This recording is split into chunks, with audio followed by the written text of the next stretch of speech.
பிஸியா இருக்கிறீங்களா? சாந்தி என்ன சிகிச்சையா இருக்கு. இன்னைக்கு வந்து நம்ம அல்பக்கரா 2வது அத்தியாயத்தில் 259வது வசனம் பார்க்க போறோம். இன்னைக்கு ரொம்ப சூப்பரா இருக்கும். படிங்க சிஸ்டர். ஒரு கிராமத்தின் பக்கமாக சென்றவரை போல், நபியே, நீர் பார்க்கவில்லையா? அவர் அதிலுள்ள முகடுகளின் மீது அவை வீழ்ந்து கிடக்க கண்டு, இது இறந்த பின் அல்லாஹ் உயிர்ப்பிப்பான் என்று கூறினார். ஆகவே அல்லாஹ் அவரை 100 ஆண்டுகள் வரை மரணத்திற்கு செய்து, பின்னர் அவரை உயிர்ப்பித்து அவரிடம், நீர் எவ்வளவு காலம் இருந்தீர் என கேட்டான். அதற்கு அவர், 1 நாள் அல்லது 1 நாளில் சில பாகம் இருந்தேன் என கூறினார். அதற்கு அல்லாஹ், அன்று நீர் 100 வருடங்கள் இந்நிலையில் இருந்தீர் என்று கூறினான். ஆகவே உம்முடைய உணவையும் உம்முடைய பானத்தையும் நீர் நோக்குவீராக. அவை எவ்வித மாறுதலும் அடையவில்லை. இன்னும் உம்முடைய கழுதையின் பால் ஊக்குவீராக. மனிதர்களுக்கு உம்மை ஓர் அத்தாட்சியாக நாம் ஆக்குவதற்காகவும் மரணிக்க செய்து உம்மை உயிர் கொடுத்து எழுப்பினோம். இன்னும் அக்கழுதையின் எலும்புகளின் பால் எவ்வாறு அவைகளை சேர்த்து பின்னர் அதன் மீது மாமிசத்தை அணிவிக்கின்றோம் என்று நீர் நோக்குவீராக. பின்னர் அவருக்கு தெளிவான போது அவர், நிச்சயமாக அல்லாஹ் ஒவ்வொரு பொருளின் மீதும் மிக்க ஆற்றல் உடையவன் என்று நான் அறிகிறேன் என்று கூறினார். முஸ்லிம்கள் கிறிஸ்தவர்களுக்கு இது ஒரு நம்பிக்கை இருக்கு இல்லையா? கடைசியில வந்து எழுப்புவாங்க இறந்தவர்களை அப்படின்னு ஒரு நம்பிக்கை இருக்குது. கல்லறையிலிருந்து மீண்டும் எழுப்புவேன் அப்படின்ட்டு பைபிள்ல கூட இருக்கும். ஸோ அந்த நம்பிக்கையை வந்து அவங்க மனதில் விதைப்பதற்காக உருவாக்கப்பட்ட வசனம் இது. ஒரு பாழடைஞ்ச ஊர் இருக்குது. ஸோ இதை எப்படி மறுபடியும் புதுப்பிப்பாரு அப்படின்னு கேட்குறாங்க. அதுக்கு வந்து கேட்டவொன்னே 100 வருஷம் சாக வச்சுட்டாராம். அப்புறம் மறுபடியும் உயிர் கொடுத்தோடனே எவ்வளோ நேரம் இருந்த அப்படின்னும் போது ஒரு நாள் அல்லது ஒரு நாள்ல கொஞ்ச நேரம் இருக்கும் அப்படின்னு சொன்னானாம். அதுக்கு அவரு, இல்லை, நீ 100 வருஷம் இப்படி இருந்த, உன்னுடைய உணவை அதெல்லாம் பார்த்தா எதுவுமே கெட்டு போகாம அப்படியே இருக்குதாம் 100 வருஷமா. ஆனா உன் கழுதைய பாரு அப்படின்னா அது செத்து போய் எலும்பெல்லாம் வெறும் எலும்பா கிடக்குது.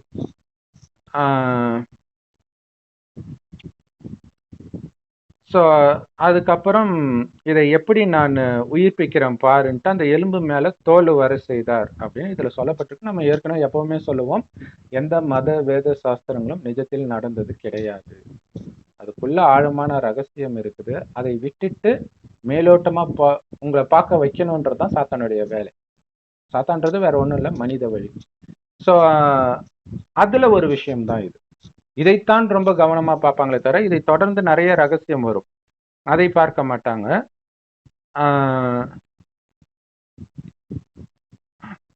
இதுல ரொம்ப முக்கியமான விஷயம் நம்ம ஏற்கனவே சொல்லியிருக்கிறோம், சாகடிக்கிறது, கடவுள் சாகடிக்கிறது. அதாவது இதுல ரொம்ப முக்கியமான விஷயம், ஏற்கனவே மரணத்திற்கு தயாராக இருக்கணும் அப்படின்ட்டு சொல்லியிருந்தார்.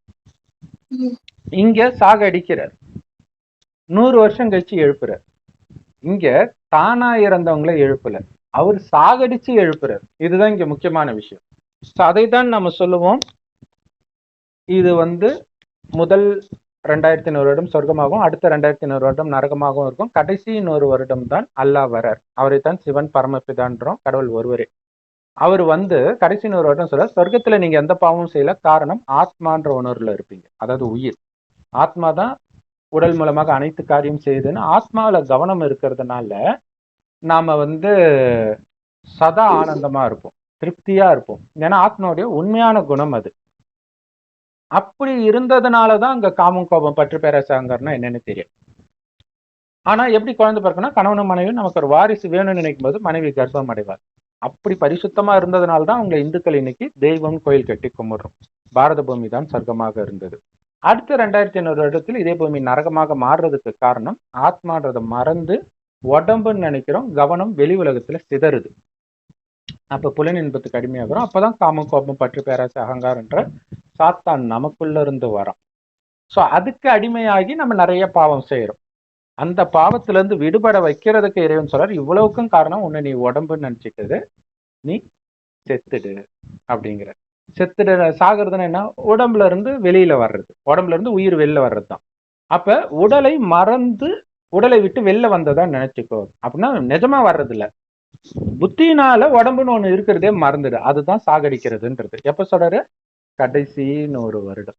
இப்ப சாகடிச்சு, அதுதான் அங்க 100 வருடம் சாகடித்து எழுப்பினேன் அப்படின்னு சொல்றது.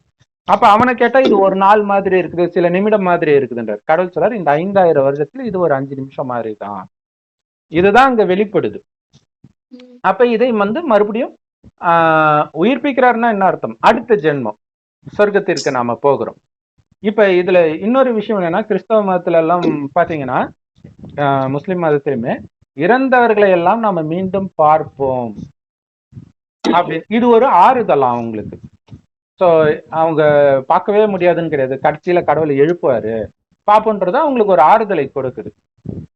ஆனால் பெரும்பான்மையானவர்கள் எப்படி இறந்திருப்பாங்க? வயசாகி தான் இறந்திருப்பாங்க. அந்த வயதானவர்களை எழுப்பி என்ன பண்றது? இல்ல அவங்க இளமையாவே இருப்பாங்க இப்படி நினைச்சுக்கிறாங்க. இளமையா இருந்தா உங்களுக்கு எப்படி அடையாளம் தெரியும் இல்லையா? இப்ப தாத்தா எழுப்புறாங்க, அவரு சின்ன வயசுல நம்ம பார்த்தே இருக்க மாட்டோமே, அது ஒண்ணு இருக்கு.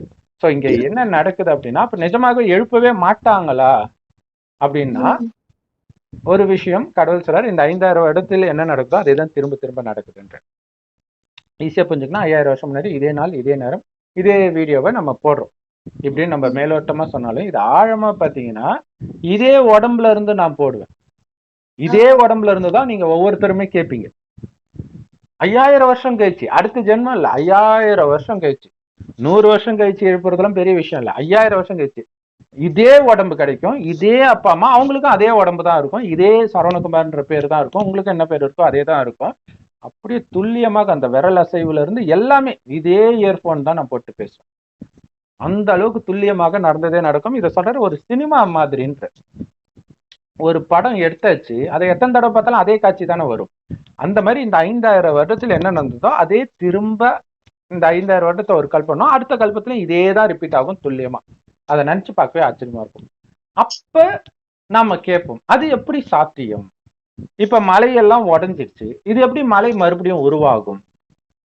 இப்ப நம்ம கேட்கிற கேள்விதான் இங்க அப்படி ரிவர்ஸ் ஆகி எப்படி உயிர்ப்பிப்பார்? உயிர்ப்பிப்பார்ன்றது ஒரு மனிதனே இல்ல, ஒட்டுமொத்தமா உலகத்தையே இல்லையா, அழிந்து மீண்டும் எப்படி உயிர்ப்பிக்கப்படும் அப்படின்ட்டு. சோ இங்க இந்த கண்ணு முன்னாடி காட்டுறதெல்லாம் ஒரு காட்சியாக இருக்கலாம். அதே ஆடு வந்தது அப்படிங்கிறது, அது அவங்களுக்கு காட்சி வர்றது அவங்களுக்கு அப்படி தெரியுது இல்லையா. காட்சி வரும்போது இறந்துட்டாங்க, மறுபடியும் அதே ஆடு வருதுன்னா அவருக்கு என்ன, வேதங்கள் எல்லாம் காட்சி காட்டப்பட்டு எழுதப்படுறதுதான், கோயில் கட்டுறது எல்லாமே. அப்ப இறந்துட்டாங்கன்னும் போது செத்து கிடக்கிறத காட்டுவாங்க, எலும்பை காட்டுவாங்க, அப்புறம் மறுபடியும் வர்றதை காட்டுவாங்க. அப்ப இவங்க எழுதும்போது என்ன நினைப்பாங்க? செத்து போனதுல மேல எலும்பு தோலை போர்த்தி கடவுள் எழுப்புறாரு அப்படித்தானே எழுதுவாங்க. ஆனால் அங்க காட்சியில எல்லாத்தையும் 5000 வருடத்து விஷயத்த காட்ட முடியாது, எப்படி எப்படி நடக்குதுன்ட்டு. ஆனா கடவுள் சொல்றாரு நடந்தது மீண்டும் நடக்கும் அப்படிங்கிறார். ஏன்னா நம்ம கற்பனை கேட்டாத நிறைய விஷயங்கள் இருக்குது. ஸோ இப்ப சொல்றாங்க, அதாவது இப்படிதான் நடக்கணும்னு கிடையாது. பட் சயின்ஸ் இப்போதைக்கு தெரிஞ்சுக்கிட்ட வரைக்கும் பாத்தீங்கன்னா, அந்த டெக்டானிக் பிளேட்ஸ் இடிக்கிறதுனால அப்படியே மலை உருவாகுதுன்றாங்க. ஸோ இப்ப பிரியறதையும் பாக்குறோம். ஆப்பிரிக்கால இருந்து ஒரு பெரிய கோடு வர்றதை பாக்குறோம். இப்ப தமிழ்நாட்டுல கூட எங்கேயோ ஒரு இடத்துல அந்த மாதிரி பிரியுது அப்படின்றாங்க. ஸோ இந்த மாதிரி எல்லாம் பிரிய ஆரம்பிக்குது. இன்னொரு பக்கம் மலையெல்லாம் உருக வேற செய்யுது. சுவிட்சர்லாந்துல அப்படியே சுவிட்சர்லாந்துனாலே அது சொர்க்கம் மாதிரி இருக்கும்னுவாங்க. அதுவே அதுக்கு காரணமே அந்த பனி மலை தான். அதுவே உருகி வருது, அது ஒரு முக்கியமான காரணம். பயங்கர வெள்ளம் வர்றதுக்கெல்லாம் சொல்றாங்க, கடல் மட்டம் ஏறுறதுக்கெல்லாம். அப்ப இது நமக்கு தெரியாது, 5000 வருடம் முன்னாடி என்ன நடந்துச்சுன்னு தெரியாது. சோ அதே நிகழ்வு வரும்போது அது கரெக்டா நடக்கும். சோ இந்த விஷயம் தான் இங்க அது எப்படி அப்படின்னு நாம கடவுள்கிட்ட கேட்கறத, கடவுள் கேட்கறது 5000 வருடத்தின் விஷயம். அப்ப இப்ப என்னுடைய தாத்தா இறந்துட்டார், அவரை நான் பார்க்கணும்னு ஆசைப்படுறேன் அப்படின்னா பாப்பேன். எப்படி பார்ப்பேன்? இப்ப இந்த ஜென்மத்துல முதல்ல எங்க தாத்தா பார்க்கும்போது அவர் எப்படி இருந்தாரோ அதே மாதிரியே பார்ப்பேன். அப்ப நான் எப்படி இருந்தோன்னா அப்படி இருக்கும்போது பார்ப்பேன். எப்ப அது நடக்கும்? 5000 வருடம் கழிச்சு நடக்கும். ஆனா அந்த நேரம் எனக்கு தெரியாது, பார்த்தேன்னே தெரியாது, புத்தம் புதியதாக தான் இருக்கும் எல்லாமே. ஸோ இந்த ரகசியம் கொஞ்சம் ஏடாகூடமா வெளிப்பட்டுருச்சு மற்ற மதங்கள்ல. ஸோ கடைசியில எழுப்புவாரு அப்படி புரிஞ்சுக்கிறாங்க. இப்ப கடைசியில எழுப்புறதுக்கு இன்னொரு அர்த்தம் இருக்குது. உடம்புன்ற உணர்வுல இருக்கிற நம்மை ஆத்ம உணர்வுல எழுப்புறாருன்றது. ஆனா அவங்க நினைக்கிற மாதிரி அர்த்தம் இருக்குது. அது 5000 வருடத்திற்கு ஒரு முறை நடக்குது. சோ இப்ப இயேசு கிறிஸ்துவ பாத்தீங்கன்னா இந்த 5000 வருட காலச்சக்கரத்தில் இப்ப 2000 வருஷம் முன்னாடி தான் இறந்தாரு இல்லையா? அப்ப 5000 வருட காலச்சக்கரத்தில் 3000 வருடம் கழிச்சு இறக்குறாரு. இப்ப 5000 வருடம் முடிய போகுது. ஏன்னா கடைசி 100 வருஷம் தான் கடவுள் வர்றாரு. அப்ப மீண்டும் அடுத்த 3000 வருஷம் கழிச்சு இயேசு வருவார். அதே இயேசுவா வருவார். அப்ப யாரு எல்லாம் இருந்தாங்களோ அவங்களே வருவாங்க. அவங்களுக்கு அது புதியதாக தான் இருக்கும். சோ இதுதான் கடவுளுடைய ஞானம். ஆனா இவங்க வந்து அதை தப்பா புரிஞ்சிருக்கிறதுனால அதுக்கேற்ற மாதிரி அவங்களுக்கு காட்சி காட்டுறதை வைத்து தவறாக புரிஞ்சுக்கிறாங்க. அவர் வந்து ஓகே நான் இப்ப புரிஞ்சுக்கிட்டேன். அதாவது இங்க வந்து நடந்ததே மீண்டும் நடக்கும்ன்றத கூட புரிஞ்சுக்கிறது கஷ்டம்தான். ஏன்னா அந்த மலை எப்படி வருது இந்த மாதிரி விஷயங்கள். ஆனா 5000 வருஷம் டைம் இருக்குது இல்லையா? ஆனா சுடுகாட்டுல அந்த வெறும் எலும்பு இருக்கும், அது கூட இல்லாம போயிருந்தாலும் போயிருக்கும். அப்ப அதுல எப்படி மறுபடியும் வர வைக்க முடியும்? அப்ப இவங்க அப்படி நடக்கும் போல இருக்குது அப்படின்னு நினைச்சுக்கிறேன். அப்படி நடக்கிறதா இருந்தா அதை ஒரு அத்தாட்சியாக அல்ல அங்க வச்சிருந்தா இப்ப காட்டலாமே, அந்த மாதிரி ஒரு எலும்பு கூட வர வைக்கலாமே. ஏன் அல்ல இப்ப வர்றதில்ல? ஏன் கடவுள் வர்றதில்ல? இல்ல நான் நாஸ்திகனா இருக்கும்போது இதெல்லாம் கேட்பேன். தெய்வங்கள்லாம் வந்தாங்க, நல்லவர்களுக்காக போராடினாங்க, எங்க இப்ப ஏன் வர மாட்டாங்க? பயமா உங்க சாமிக்கெல்லாம் அப்படின்னு. ஆனா இப்பதான் தெரியுது அந்த சாமியா இருந்ததே நாம தான், சொர்க்கத்துல இருந்தோம், இப்ப அனைத்தையும் இழந்திருக்கிறோம், மீண்டும் வரப்போறோம். மற்றபடி ராமாயணம், மகாபாரதம், பைபிள், குரான்ல உள்ளதெல்லாம் வெறும் கற்பனை கதைகள் மட்டுமே, நிஜத்தில் நடந்தது கிடையாது. ஏன்னா சொர்க்கத்தில் யாரும் அடிச்சுக்கல மாட்டாங்க. அடிச்சுக்கிற சொர்க்கத்துக்கு நாம எதுக்கு போறோம் இல்லையா? அங்க அமைதியாக ஆனந்தமாக இருக்கும். சிங்கமும் பசுவும் தண்ணி குடிக்கும் ஒன்னா, அது பைபிள் குரான்லயே இருக்குது. அப்ப அது கூட அசைவத்தை சாப்பிடாது. அந்த மாதிரி உலகத்துக்கு போகணும்னா நம்மளும் அதே மாதிரி சாத்வீகமாக இருந்தால்தான் போக முடியும். அதுக்குதான் நம்மளுடைய குணத்தை பக்குவப்படுத்துற அதை பற்றிய விஷயமும் குரான்ல வரதான் செய்யுது, வராம கிடையாது. போக போக இப்பவே வரும் பாருங்க. அடுத்தது படிங்க சிஸ்டர். இன்னும் இப்ராஹிம், என் இரட்சகனே, மரணித்தோரை நீ எவ்வாறு உயிர்ப்பிப்பாய் என்பதை நீ எனக்கு காண்பிப்பாயாக என கூறிய போது அவன், நீர் நம்பவில்லையா என்று கேட்டான். அதற்கு அவர், ஏன் இல்லை, நம்பிக்கை கொண்டிருக்கிறேன், என்னுடைய இதயம் அமைதி அடைவதற்காக என அவர் கூறினார். அதற்கு அல்லாஹ், பறவைகளிலிருந்து 4ஐ பிடித்து பின்னர் நீ அவர்களை துண்டாக்கி அவற்றிலிருந்து ஒரு பகுதியை ஒவ்வொரு மலையின் மீதும் வைத்து விடுவீராக. பின்னர் அவைகளை நீர் அழைப்பீராக. அவை உம்மிடம் வேகமாய் வந்து சேரும். மேலும் நிச்சயமாக அல்லாஹ் யாவரையும் மிகைத்தவன், தீர்க்கமான அறிவுடையவன் என்பதை நீர் அறிந்து கொள்கிறாக என கூறினார். இந்த விஷயத்தையே அவங்க இது பண்றதுக்காக, இன்னும் ஸ்ட்ரெஸ் பண்ணி மக்களுக்கு அந்த நம்பிக்கை வர வைக்கிறதுக்காக, அதனாலதான் நம்ம சொல்றது இவங்க வேலை வந்து மதத்தை ஸ்தாபனை பண்றது. ஸோ அந்த மதத்திற்குன்னு ஒரு நம்பிக்கை வந்து உயிர்ப்பிப்பார், அவ்வளவுதான். கிறிஸ்தவ மதத்துலயும் வரும், இதுலயும் வரும். ஸோ அதுக்காக நீ ஒரு இதை வந்து வெட்டி போடு, கடவுள் வந்து வர வைப்பாரு, ஒவ்வொரு மலையிலையும் வெட்டி போட்டுரு, நீ அந்த பறவை பேர் சொல்லி கூப்பிட்ட உடனே அப்படியே அந்த பறவை வரும் பாரு அப்படிங்கிற இதே விஷயம் இயேசு கிட்ட சாத்தான் வந்து கேட்பான், நீ குதிப்பா, உன்னை கடவுள் அப்படியே தாங்குவாரு அப்படின்னு கேட்பான், மேல இருந்து குதின்ட்டு. இது மாதிரி பரீட்சை எல்லாம் பண்ணக்கூடாதுன்னு கடவுள் சொல்லி இருக்கிறாரு அப்படின்ட்டு அவர் புத்திசாலித்தனமா தப்பிப்பாரு. அப்ப என்னன்னா இதுல உள்ள எதையுமே நம்பி நீங்க எதுவுமே பண்ண முடியாது இல்லையா? அந்த மாதிரி நீங்க பண்ணிட்டு சரி வரட்டும் அப்படின்னா வந்துருவாங்களா இல்லையா? சில கிறிஸ்தவர்கள் பாத்தீங்கன்னா அவங்க இறந்தவங்க மறுபடியும் உயிர்ப்பிப்பாருன்ட்டு, அது பாவம், அப்பாவிகள். அந்த வேதத்துல இது பேரே வந்து ரிலிஜன் ஆஃப் புக்ஸ் அப்படின்னே வரும். புத்தகத்தின் மதங்கள் இதெல்லாம் இதுலயே போட்டிருக்கோம், குரான்லயே போட்டிருக்கோம் அது. அப்ப அத உண்மைன்னு நம்பிட்டு செத்து போன அம்மா வருவாங்கன்னு வீட்டுக்குள்ளே வச்சிருக்கிறது நிறைய இடங்கள்ல நடக்குது. அது துர்நாற்றம் வீசி யாரையுமே உள்ள விடாம நாங்க ஜபம் பண்ணி எழுப்பிடுவோம் மனநலம் பாதிக்கப்பட்டவர்களாகத்தான் மாறுவாங்க. அதுதான் கொடுமை. என்ன பண்றது? சரி, ஸோ மற்றபடி இது நடக்க வாய்ப்பு கிடையாது இல்லையா? மெஜிஷியன் வேணா பண்ணலாம் இது இல்லையா? அவங்க தானே பண்ணுவாங்க, வெட்டுற மாதிரி வெட்டுவாங்க, திடீர்னு மறுபடியும் பறவை வரும், அது மேஜிக், நிஜத்தில் வர்றது கிடையாது. ஸோ மற்றபடி இது சாத்தியம் கிடையாது. ஆனா இதுல ஒரு ரகசியம் இருக்குது. என்ன ரகசியம் இருக்குதுன்னா, பைபிள்ல இருக்கும், இறந்த உயிர் மீண்டும் வருமா உடம்புல அப்படின்ட்டு தாவீதுன்னு நினைக்கிறேன். அவனுடைய பையன் இறந்த உடனே இறக்குற வரைக்கும் கடவுள்கிட்ட மன்றாடுவான்.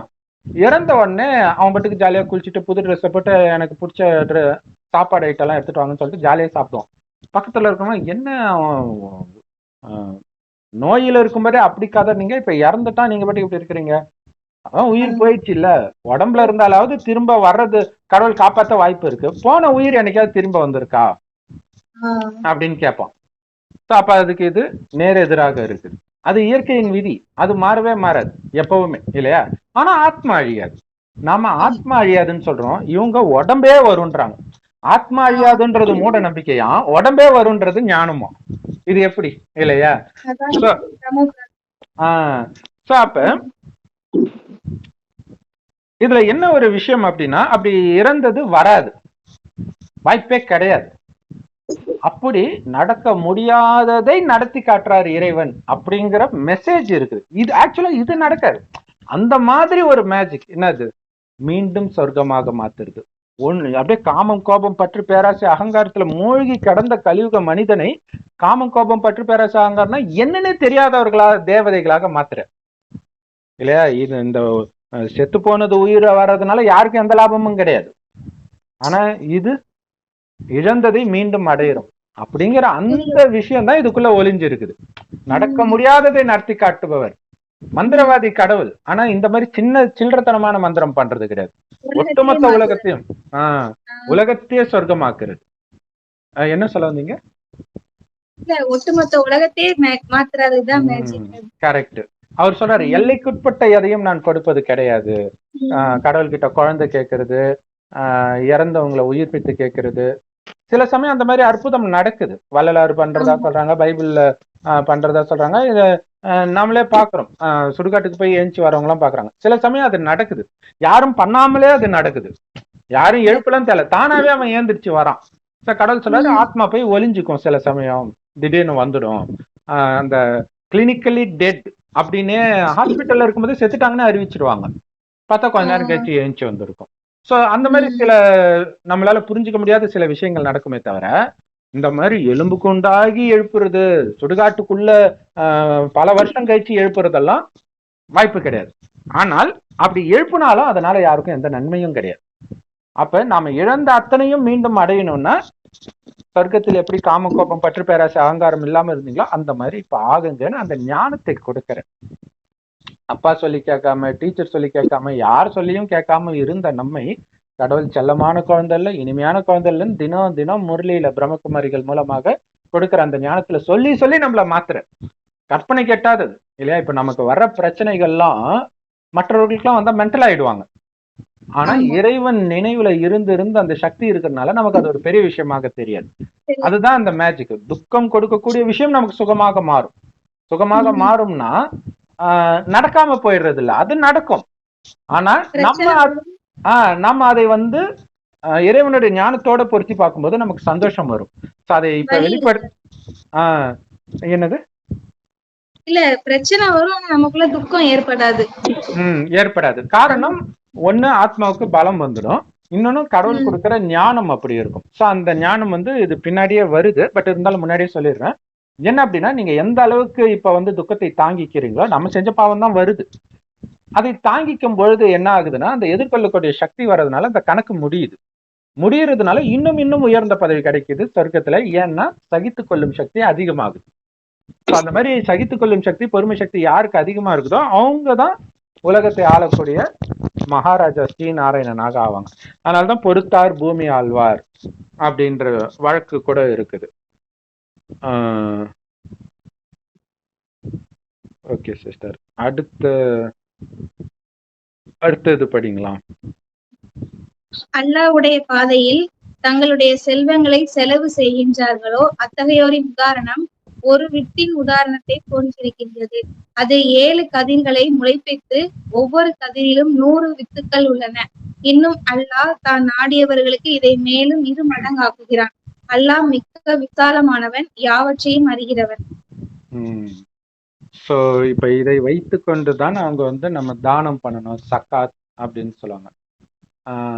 அதாவது தானம் பண்றது, ஏழைகளுக்கு உதவுறது, பிச்சைக்காரங்களுக்கு போடுறது, இந்த மாதிரி விஷயங்கள் பண்றது. ஸோ அது ஒரு விதத்துல நல்லது. ஆனாலும் கடவுள் இங்க சொல்றது அதை பற்றி கிடையாது. இப்ப என்ன அப்படின்னா, நிறைய பேருக்கு இது தோணும், என்ன இவன் குரான் படிக்கிறான் ஆனா வேற வேற விஷயங்கள் வருது அப்படின்னு தோன்றான். இதே நம்ம கொடுக்குற அந்த ஞானம் இருக்குது பாத்தீங்களா, அல்லா கிட்ட நேரடியா, அல்லாஹ் கடைசியில நேரடியா வந்து கொடுக்குறார். இங்க வந்து ஜிப்ரேல் கொடுக்குறார், அல்லாஹ் கொடுக்கல. இயேசு உடம்புல கிறிஸ்துன்ற பரிசுத்த ஆத்மா வந்து கொடுக்குது. எங்கேயுமே கடவுள் வந்து கொடுக்கல, கடைசியில தான் கடவுள் வந்து கொடுக்குறாரு. அந்த வயோதிகருக்கு பிரம்மான் பேர் வைக்கிறாரு. அவரைத்தான் ஆதாம்னு முஸ்லிம்களும் கிறிஸ்தவர்களும் சொல்றாங்க. இப்ப சொர்க்கத்துக்கு போற ஞானத்தை ஆதாம் கிட்ட தானே சொல்லியிருக்க முடியும், ஏன்னா அவங்க தானே சொர்க்கத்துக்கே போறாங்க. சோ அந்த ஆதாமின் குமாரர்கள் தான் பிரம்மகுமாரர்கள் அப்படின்னு சொல்றது. ஆதம்னா ஆதியில் தோன்றியவர், ஆதம்னா ஆக்சுவலா ஆத்மி, மனிதன் அப்படின்னு அர்த்தம். ஆதி தேவன், ஆதி தேவி. அப்ப இறைவன் யார் உடல்ல வராரோ அவரை புதியதாக மாத்துறார். குணத்தை புதியதானா அப்படியே திடீர்னு அப்படியே இளமையா மாத்துறதுலங்கிறது. அவர் ஒரு 60 வயசு தாத்தா உடம்புலதான் வராரு. ஞானத்தை கொடுத்து சொர்க்கத்தில் இருந்த குணம் மாதிரி நம்மள மாத்துறாரு, கொஞ்சம் கொஞ்சமா ஞானத்தை கொடுத்து அவர் கூடவே சேர்ந்து நம்மளும் கேட்கிறோம். அப்ப இதுதான் கடவுள் கொடுக்கிற செல்வம். ஞானத்தை தான் கொடுக்கிறார், ஞான செல்வத்தை தான் கடவுள் கொடுக்கிறார். இது நம்ம என்ன ஆகுது, அந்த ஞானத்தை கேட்டு கேட்டு காமம், கோபம், பற்று, பேராசை, அகங்காரம் அப்படின்னா என்னன்னே தெரியாத ஒரு பரிசுத்த நிலை அடைகிறோம். அதுக்கு பதிலாக அன்பு, அமைதி, தூய்மை, சகோதரத்துவம், இது ஆத்மா சகோதரன், உடலை பார்க்கிற குணம் இல்லாம அந்த மாதிரி மிக உயர்ந்த நிலையை நாம் அடைகிறோம். ஸோ அப்படி அந்த குணம் உள்ளவர்கள் தான் அந்த குணமுள்ள சொர்க்கத்தில் பிறக்க முடியும். ஏன்னா சொர்க்கத்தில் எல்லோருக்கும் அந்த குணம் தான் இருக்கும். அதை இப்பவே அந்த குணம் இருந்தால்தான் அங்க போக முடியும். ஏன்னா ஆத்மா ஒரு பிறவிலிருந்து இன்னொரு பிறவிக்கு குணத்தை எடுத்துட்டு போகும்.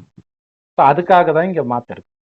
மறுபிறவி இல்லைன்னா எதுக்கு எல்லா மதமும் ஒரு சில விஷயங்களை போதிக்குது, ஆனா அந்த விஷயங்கள் ஃபாலோ பண்றவங்க இங்கேயே தான் இருக்கிறாங்க இல்லையா? இல்லைன்னா இத்தனை வருடம் பெருமையா சொல்லுவாங்களா, முஸ்லிம் மதம் எத்தனை வருஷம் இருக்கு தெரியுமா, கிறிஸ்தவ மதம் எத்தனை வருஷம் இருக்கு தெரியுமா, நீங்க என்ன பிரம்மகுமாரிகள் இப்பதானே வந்தீங்க. ஆமா, கடைசியில தான் கடவுள் வருவாரு.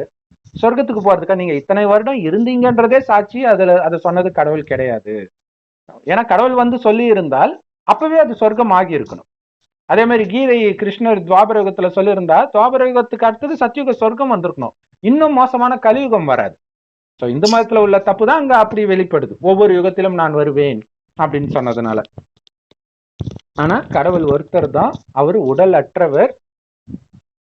நம்ம மாதிரி தாயின் கர்ப்பத்துல பிறக்கல, உடம்பு வேணும் இந்த ஞானத்தை சொல்றதுக்கு. அதனால ஒருத்தர் உடம்புல வந்து இந்த ஞானத்தை சொல்றார். அப்ப கடவுள் கொடுக்கிற செல்வம்ன்றது இந்த ஞானம். இந்த ஞானத்தினால குணம் மாறுது, குணம் மாறுறதுனால சொர்க்கத்துக்கு போறோம். சொர்க்கத்துல எல்லாமே இருக்கும், எல்லா செல்வமும் இருக்கும். பணம் இருக்கும், தங்க வைர வைடூரியம் கொட்டி கிடக்கும் கல்லு மாதிரி, அதுக்கு வேல்யூ இல்லாத அளவுக்கு அதிகமாக இருக்குமா. அதே மாதிரி இயற்கையெல்லாம் ஃபர்ஸ்ட் கிளாஸா இருக்கும். மலர்கள் வந்து அந்த மாதிரி நறுமணம் மிக்கதாக, கனிகள் வந்து இங்க இருக்கிற கனிகளை விட 1000 மடங்கு சுவை கொண்டதாக, அந்த மாதிரி முதல் தரமானதாக இருக்கும். மனிதர்களும் அவ்வளவு அழகாக, அறிவாளிகளாக, தெய்வீக குணங்கள் நிரம்பியவர்களாக அப்படி இருப்பாங்க. சோ அவ்வளவுத்துக்கும் ஆதாரம் என்ன, இப்ப இறைவன் கொடுக்கிற ஞானம். இந்த ஞான செல்வத்தை தான் அல்லாவின் பாதையில் செலவிடுபவர்கள், தன் செல்வத்தை செலவிடுபவர்கள் சொல்றாங்க. அதே மாதிரி காசும் கூட இந்த ஞானத்தை கொடுப்பதற்காக பயன்படுத்துறது இல்ல. இப்ப வெளியில நம்ம போர்டு வைக்கலாம், அப்புறம் சென்டர்ல மண்டபம் பிடிச்சி சேவை செய்யறதுக்காக செலவு பண்றது, மொத்தத்துல எல்லாமே இந்த ஞானத்தை கொடுப்பதற்காக. உடலால, பொருளால, பணத்தால, மனதுனால எல்லோரும் இந்த ஞானத்தை கேட்கிற அளவுக்கு புத்தி ஸ்ட்ராங் ஆகணும். ஏன்னா எல்லாருக்கும் இது புரியாது இல்லையா, புதியதாக இருக்கு, ஆனா ரொம்ப ஈஸி தான், ஆனா புரியாது.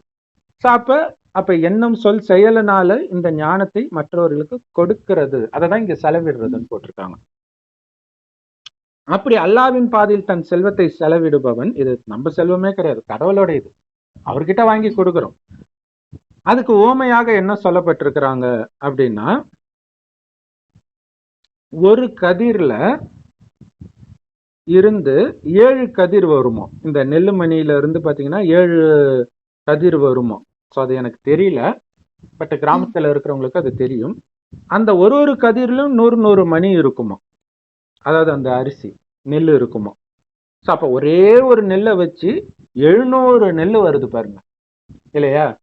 அந்த மாதிரி இப்ப நீங்க அல்லாவின் பாதையில் இந்த ஞானத்தை செலவு செய்தால் இதற்கான பலன் உங்களுக்கு கோடி மடங்கு கிடைக்கும். இந்த ஞானத்தை கொடுக்கறது மட்டும் இல்ல, இந்த ஞானமே என்னது, நீங்க அழியக்கூடிய உடம்பு இல்ல, ஆத்மான்னு உணர்ந்து ஆத்மாவின் தந்தை இறைவனை நினைக்கிறது தான். அவர் செம்பொன் நிறமான ஒளி உலகத்துல நட்சத்திரம் மாதிரி இருக்காரு, நாம புருவ மத்தியில நட்சத்திரம் மாதிரி இருக்கிறோம். ஆத்மான்னு உணர்ந்து அவரை அப்பான அன்பா நினைக்கணும். எல்லா உறவுலையுமே நினைக்கலாம். அவரை மட்டுமே நினைக்கணும். முஸ்லிம்கள் அல்லாஹ் மட்டுமே கடவுள்னு சொல்றாங்க, பிரம்மகுமாரிகள் அல்லாஹ் மட்டும்தான் எங்களுக்கு எல்லாமே என்றும். ஏன்னா அப்படி இருந்தாதான் இந்த உலகம் அழியிறது, உறவுகள் அழியிறது, அந்த காமம் கோபம் பற்றி எல்லாத்துல இருந்து நீங்க விலகி இருந்தாதான் நீங்க தண்டனை அடையாம இருப்பீங்க கடைசி நேரத்துல. இல்லாட்டினா அது வலி, அவங்க தான் தண்டனை அனுபவிப்பாங்க, ஆனா அவங்க மேல பற்று வச்சதுனால உங்களுக்கு வலிக்கு. அதனால்தான் பற்று இல்லாமல் இருங்க அப்படின்றாரு. அப்ப என்ன பண்ணணும்? இறைவனோட அழிவற்ற இறைவனை கணவன் ஆக்கிக்கோங்க, அவரை அப்பாவை ஆக்கிக்கோங்க, குழந்தை ஆக்கிக்கோங்க அப்படின்னு கடவுள் சொல்றாரு. அப்ப அவங்களுக்கு சொர்க்கத்தில் கோடானு கோடி மடங்கு நமக்கு கிடைக்குது. ஸோ இது இரட்டிப்பாக்கிறான்னா டபுள்னு வருது. ஸோ ஏதோ ஒரு டிரான்ஸ்லேஷன் மிஸ்டேக்கா இருக்கும். டபுள் இல்லை, பல கோடி மடங்கு ஆகுது. இன்னும் அல்லாஹ் விசாலமானவர், யாவற்றையும் அறிந்தவர். யாவற்றையும் அறிந்தவர்ன்றது மெயினா இதுதான். 3 கால ஞானம். சொர்க்கமாக இருந்தது, அங்க நீங்க தான் தேவதையா இருந்தீங்க, காம கோபம் பற்று பேராசை அகங்காரத்துல விழுந்து அனைத்தையும் இருந்தீங்க, அதுக்கு காரணம் உடம்புன்னு நினைச்சீங்க. இப்ப மீண்டும் உடலை மறந்து ஆத்ம உணர்வுல நிலை பெற்றீங்கன்னா மீண்டும் அனைத்தையும் அடைவீங்க, தெய்வீக குணத்தையும் அடையணும். அதுக்கு இறைவனை நினைக்கணும், இறைவன் கொடுக்கிற ஞானமாகிய முரளியை கேட்கணும். அது எல்லா பிரம்மகுமாரிகள் ராஜயோக தியான நிலையத்திலும் முற்றிலும் இலவசமாக கிடைக்குது. யூடியூப் வெப்சைட்ல இருக்கு. அதோட லிங்க் இந்த வீடியோக்கு டிஸ்கிரிப்ஷன்ல கொடுக்குறோம், அவசியம் பார்த்து பயன்பெறுங்க.